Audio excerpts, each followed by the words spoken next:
जय श्री कृष्ण। त्वमेव माता च पिता त्वमेव बन्धुश्च सखा त्वमेव विद्या द्रविणं त्वमेव सर्वं मम देव। श्री परमात्मा ने नमः। 11वां अध्याय।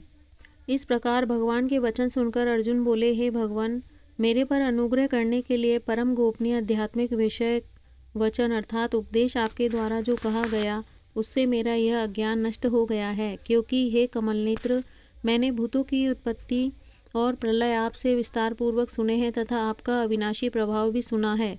हे परमेश्वर, आप अपने को जैसा कहते हो यह ठीक ऐसा ही है, परंतु हे पुरुषोत्तम, आपके ज्ञान, ऐश्वर्य, शक्ति, बल, वीर्य और तेजयुक्त रूप को प्रत्यक्ष देखना चाहता हूँ।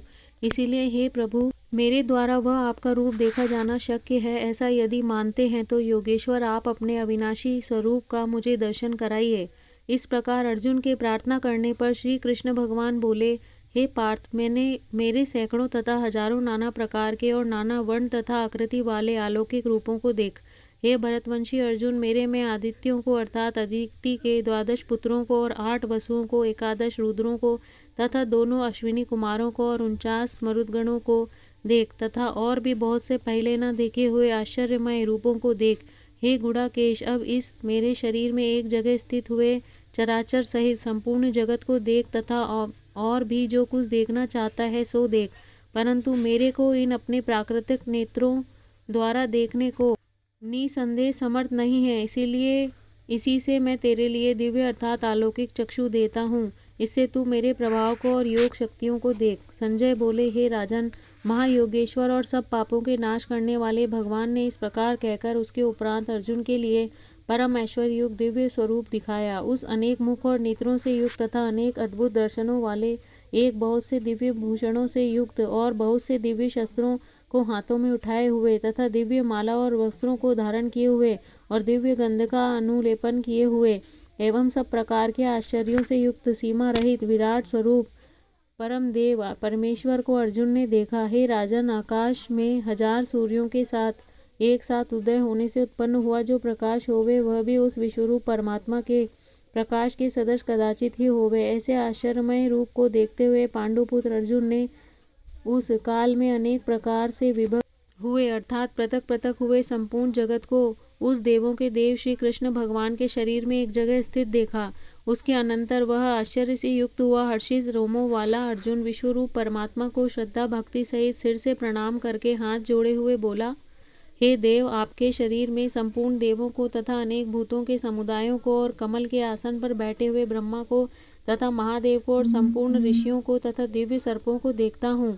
हे संपूर्ण विश्व के स्वामिन, आपको अनेक हाथ, पेट, मुख और नेत्रों से युक्त तथा सब ओर से अनंत रूपों वाला देखता हूँ। हे विश्वरूप, आपके न अंत को देखता हूँ, न मध्य को और न आदि को ही देखता हूँ। हे वैष्णो, आपको मैं मुकुट युक्त, गदा युक्त और चक्र युक्त तथा सब ओर से प्रकाशमान तेज का पुंज, प्रज्वलित अग्नि और सूर्य के सदृश ज्योति युक्त, देखने में अति गहन और अप्रमेय स्वरूप सब ओर से देखता हूँ। इसीलिए हे भगवान, आप ही जानने योग्य परम अक्षर हैं अर्थात परम ब्रह्म परमात्मा है और आप ही इस जगत के परम आश्रय हैं तथा आप ही अनादि धर्म के रक्षक हैं और आप ही अविनाशी सनातन पुरुष हैं, ऐसा मेरा मत है। हे परमेश्वर, मैं आपको आदि अंत और मध्य से रहित तथा अनंत सामर्थ्य से युक्त और अनंत हाथों वाला तथा चंद्र सूर्य रूप नेत्रों वाला और प्रज्वलित अग्निरूप मुख वाला तथा अपने तेज से इस जगत को तपायमान करता हुआ देखता हूँ। हे महात्मन, यह स्वर्ग और पृथ्वी के बीच का संपूर्ण आकाश तथा सब दिशाएं एक आप से ही परिपूर्ण है तथा आपके इस अलौकिक और भयंकर रूप को देखकर तीनों लोग अति व्यथा को प्राप्त हो रहे हैं। हे गोविंद, वे सब देवताओं के समूह आपस आप में ही प्रवेश करते हैं और कई एक भयभीत होकर हाथ जोड़े हुए आपके नाम और गुणों का उच्चारण करते हैं तथा महर्षि और सिद्धों के समुदाय कल्याण होवे ऐसा कहकर उत्तम उत्तम स्त्रोतों द्वारा आपकी स्तुति करते हैं। हे परमेश्वर, जो 11 रुद्र और 12 आदित्य तथा 8 वसु और साध्यगण विश्वदेव तथा अश्विनी कुमार और मरुदगण और पितरों का समुदाय तथा गंधर्व, यक्ष, राक्षस और सिद्ध गणों के समुदाय हैं, वे सभी विस्मित हुए आपको देखते हैं। हे महाबाहो, आपके बहुत मुख और नेत्रों वाले तथा बहुत हाथ, जंघा और पैरों वाले और बहुत उदरों वाले तथा बहुत सी विकराल डाढ़ों वाले महान रूप को देखकर सब लोग व्याकुल हो रहे हैं तथा मैं भी व्याकुल हो रहा हूँ। क्योंकि हे विष्णु, आकाश के स्पर्श किए हुए दैदीप्यमान अनेक रूपों से युक्त तथा फैलाए हुए मुख और प्रकाशमान विशाल नेत्रों से युक्त आपको देखकर भयभीत अंतकरण वाला मैं धीरज और शक्ति और शांति को नहीं प्राप्त होता हूँ। हे भगवान, आपके विकराल डाढ़ों वाले और प्रलय काल की अग्नि के समान प्रज्वलित मुखों को देखकर दिशाओं को नहीं जानता हूँ और सुख को भी नहीं प्राप्त होता हूँ। इसलिए हे देवेश, हे जगनिवास, आप प्रसन्न हुए। मैं देखता हूँ कि वे सभी धृतराष्ट्र के पुत्र राजाओं के समुदाय सहित आप में प्रवेश करते हैं और बीच में पितामह द्रोणाचार्य तथा वह कर्ण और हमारे पक्ष के भी प्रधान योद्धाओं के सहित सबके सब वेग युक्त हुए आपके विकराल दाढ़ों वाले भयानक मुखों में प्रवेश करते हैं और कई एक चूर्ण हुए सिरों सहित आपके दांतों के बीच में लगे हुए दिखते हैं। विश्वमूर्ति, जैसे नदियों के बहुत से जल के प्रवाह समुद्र के ही सन्मुख दौड़ते हैं अर्थात समुद्र में प्रवेश करते हैं, वैसे ही वे शूरवीर मनुष्यों के समुदाय भी आपके प्रज्वलित हुए मुखों में प्रवेश करते हैं। अथवा जैसे पतंग मोह के वश होकर नष्ट होने के लिए प्रज्वलित अग्नि में अति वेग से युक्त हुए प्रवेश करते हैं, वैसे ही यह सब लोग भी आप अपने नाश के लिए आपके मुखों में अति वेग से युक्त हुए प्रवेश करते हैं और आप उन संपूर्ण लोगों को प्रज्वलित मुखों द्वारा ग्रसन करते हुए सब ओर से चाट रहे हैं। हे विष्णु, आपका उग्र प्रकाश संपूर्ण जगत को तेज के द्वारा परिपूर्ण करके तपायमान करता है। हे भगवान, कृपा करके मेरे प्रति कहिए कि आप उग्र रूप वाले कौन हैं। हे देवों में श्रेष्ठ, आपको नमस्कार होवे, आप प्रसन्न होइए। आदि स्वरूप आपको मैं तत्व से जानना चाहता हूँ, क्योंकि आपकी प्रवृत्ति को मैं नहीं जानता। इस प्रकार अर्जुन के पूछने पर श्री कृष्ण भगवान बोले, हे अर्जुन, मैं लोकों का नाश करने वाला बड़ा हुआ महाकाल हूँ। इस समय इन लोकों को नष्ट करने के लिए प्रवृत्त हुआ हूँ। इसीलिए जो प्रतिपक्षियों की सेना में स्थित हुए योद्धा लोग हैं, वे सब तेरे बिना भी नहीं रहेंगे, अर्थात तेरे युद्ध न करने से भी इन सबका नाश हो जाएगा। इससे तू खड़ा हो और यश को प्राप्त कर तथा शत्रुओं को जीत कर धन धान्य से संपन्न राज्य को भोग। और यह सब शूरवीर पहले से ही मेरे द्वारा मारे हुए हैं। हे सव्य साचिन, तू तो केवल निमित्त मात्र ही हो जा तथा इन द्रोणाचार्य, भीष्म पितामह तथा जयद्रथ और कर्ण तथा और भी बहुत से मेरे द्वारा मारे हुए शूरवीर योद्धाओं को तू मार और भय मत कर। निसंदेह तू युद्ध में वैरियों को जीतेगा, इसीलिए युद्ध कर।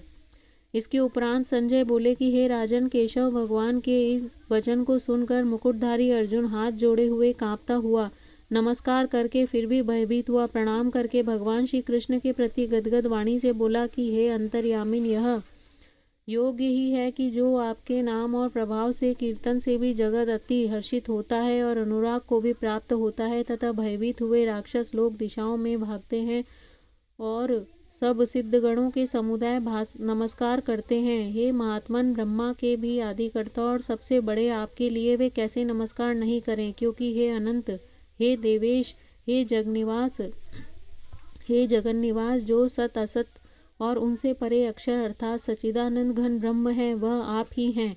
हे प्रभु, आप आदिदेव और सनातन पुरुष हैं। आप इस जगत के परम आश्रय और जानने वाले तथा जानने योग्य और परम धाम हैं। हे अनंत रूप, आपसे यह सब जगत व्याप्त अर्थात परिपूर्ण है। हे हरे, आप वायु, यमराज, अग्नि, वरुण, चंद्रमा तथा प्रजा के स्वामी ब्रह्मा और ब्रह्मा के भी पिता हैं। आपके लिए हजारों बार नमस्कार नमस्कार होवे, आपके लिए फिर भी बारंबार नमस्कार नमस्कार होवे। हे अनंत सामर्थ्य वाले, आपके लिए आगे से और पीछे से भी नमस्कार होवे। हे सर्वात्मन, आपके लिए सब ओर से ही नमस्कार होवे, क्योंकि अनंत पराक्रमशाली आप सब संसार को व्याप्त किए हुए हैं। इससे आप ही सर्वरूप हैं। हे परमेश्वर सखा, ऐसे मानकर आपके इस प्रभाव को न जानते हुए मेरे द्वारा प्रेम से अथवा प्रमाद से भी हे कृष्ण, हे यादव, हे सखे, इस प्रकार जो कुछ हठपूर्वक कहा गया है, और हे अच्युत, जो आप हंसी के लिए विहार, शैया, आसन और भोजनादि को मैं अकेले अथवा उन सखाओं के सामने भी अपमानित किए गए हैं, वह सब अपराध अप्रमेय स्वरूप अर्थात अचिंत्य प्रभाव वाले आपसे मैं क्षमा कराता हूँ। हे विश्वेश्वर, आप इस चराचर जगत के पिता और गुरु से भी बड़े गुरु एवं अति पूजनीय हैं। अतिशय प्रभाव वाले, तीनों लोकों में आपके समान भी दूसरा कोई नहीं है, फिर अधिक कैसे होवे। इससे हे प्रभु, मैं शरीर को अच्छी प्रकार चरणों में रख के और प्रणाम करके स्तुति करने योग्य आप ईश्वर को प्रसन्न होने के लिए प्रार्थना करता हूँ। हे देव, पिता जैसे पुत्र के और सखा जैसे सखा के और पति जैसे प्रिय स्त्री के, वैसे ही आप भी मेरे अपराध को सहन करने के लिए योग्य हैं। हे विष्णुमूर्ते, मैं पहले न देखे हुए आश्चर्यमय आपके इस रूप को देखकर हर्षित हो रहा हूँ और मेरा मन भय से अति व्याकुल भी हो रहा है। इसीलिए हे देव, आप उस अपने चतुर्भुज रूप को ही मेरे लिए दिखाइए। हे देवेश, हे जगन निवास, प्रसन्न होइए। हे विष्णु, मैं वैसे ही आपको मुकुट धारण किए हुए तथा गदा और चक्र हाथ में लिए हुए देखना चाहता हूँ। इसीलिए हे विश्वरूप, हे सहस्त्रबाहो, आप उस ही चतुर्भुज रूप से युक्त होइए।